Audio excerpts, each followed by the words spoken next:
नमस्कार मित्रांनो, मी उदय लाड पुन्हा एकदा स्वागत करतो आपल्या सर्वांचं आवडत्या युट्यूब चॅनल शेती मित्र व्हिडिओ पाहणाऱ्या प्रत्येक शेतकरी मित्राच्या आणि कास्तकार बांधवाच्या आजच्या व्हिडिओमध्ये मनापासून खूप खूप स्वागत। मित्रांनो, थंबनेल पाहितलं, टायटल वाचलं होऊन मित्रांनो, सामान्य कास्तकार बांधवांचा सर्वात महत्त्वाचा सवाल, काय दोन कीटकनाशक एकत्र करून फवारणी करता येऊ शकते? काय दोन कीटकनाशक एकत्र करून फवारणी केल्यानंतर आपला होणार या ठिकाणी फायदा की मग नुकसान? हा सध्याच्या कंडिशनचा सर्वात महत्त्वाचा सवाल आहे। काय दोन कीटकनाशक एकत्र करता येऊ शकतात? काय दोन कीटकनाशक एकत्र केल्यानंतर व त्याच्या माध्यमातून फवारणी घेतली तर यामुळे आपला फायदा होणार की मग नुकसान? या प्रश्नाचा अचूक उत्तर जाणून घेण्यासाठी आता आपण सर्वांनी हा व्हिडिओ सुरुवातीपासून शेवटपर्यंत पाहावा। व्हिडिओ सुरुवातीपासून शेवटपर्यंत पाहत असताना जर आपल्या सर्वांना हा व्हिडिओ मनापासून आवडला तर जरूर या व्हिडिओला या ठिकाणी लाईक करा। जास्तीत जास्त कास्तकार बांधवांपर्यंत हा व्हिडिओ पाठविण्यासाठी या व्हिडिओला या ठिकाणी जरूर शेअर करा। सबस्क्राइब करून जरूर नोटिफिकेशन बेलला ऑल करा, यामुळे येणारा प्रत्येक व्हिडिओ आपणास या ठिकाणी मिळत राहतो। तर बघा मित्रांनो, सामान्य कास्तकार बांधवांचा सर्वात महत्त्वाचा सवाल, काय दोन कीटकनाशक एकत्र करून फवारणी करता येऊ शकते? काय दोन कीटकनाशक एकत्र करून फवारणी केली तर आपला फायदा होऊ शकतो की मग नुकसान? या प्रश्नाचं आता घेऊयात मित्रांनो सविस्तर उत्तर।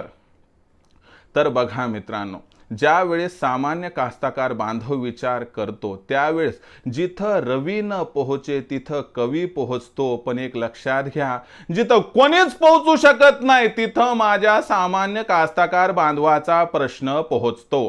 काय विचारले माझ्या सामान्य कास्तकार बांधवांनी की सर, आम्ही जर दोन कीटकनाशक एकत्र केले आणि आम्ही आमच्या पिकावरती फवारणी केली, मग कोणते पीक असू द्या, सोयाबीन असू द्या, कापूस असू द्या, तूर मूग उडीद काही पण असू द्या, तर मग त्याचा फायदा होणार की मग नुकसान? आणि असं जमतंय का नाही जमतंय? तुम्ही सरळ सरळ दोन शब्दात समजावून सांगा।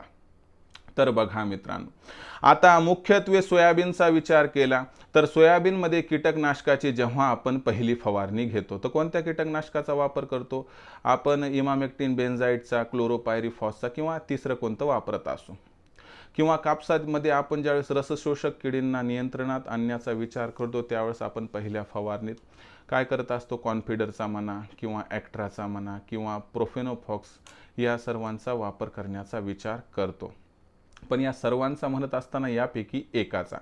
आता मला सांगा, या प्रत्येक कीटकनाशकाचे असणारे जे काही गुणधर्म आहेत, ज्याला रासायनिक गुणधर्म म्हणतो, हे गुणधर्म एक आहेत का वेगळे? सर्वांचा फॉर्म्युला हा वेगळा वेगळा आहे, एकसारखा अजिबात नाही। जर दोन कीटकनाशक एकत्र केले तर काय होणार? दोन कीटकनाशक जर एकत्र केले तर त्यांच्यामध्ये रासायनिक बदल होणार, म्हणजे केमिकल रिॲक्शन होणार। यामुळे याचा परिणाम काय होणार हा तुम्हालाही माहीत नाही, मलाही माहीत नाही आणि कंपनीनं असं काही रेकमेंड पण केलं नाही। यामुळे दोन कीटकनाशकांना एकत्र करायला जमते का? 100% जमते, पण फवारणी घेता येते का? तर 100% नाही। कारण ज्यावेळी दोन कीटकनाशकांना एकत्र करून फवारणी आपण घेऊ त्याचा परिणाम त्या सोयाबीनच्या पिकावर, कापसाच्या पिकावर व अन्य पिकावर कसा होईल हे कुणालाही माहीत नाही। म्हणून लक्षात घ्या मित्रांनो या ठिकाणी की याच्यामुळे मी तुम्हाला 100% सांगतो की फायदा किती होईल माहीत नाही, पण नुकसान 100% होणार। म्हणून मायबाप कास्तकार बांधवांनो, असा अविचार करू नका आणि दोन कीटकनाशकांना या ठिकाणी एकत्र करून फवारणी करण्याचा अजिबात विचार करू नका, कारण यामुळे फायदा कमी आणि नुकसान जास्त होण्याची शक्यता संभवत आहे। तर मित्रांनो, ही होती तुमच्या प्रश्नांची संपूर्ण त्या ठिकाणी प्रामाणिक उत्तरावली।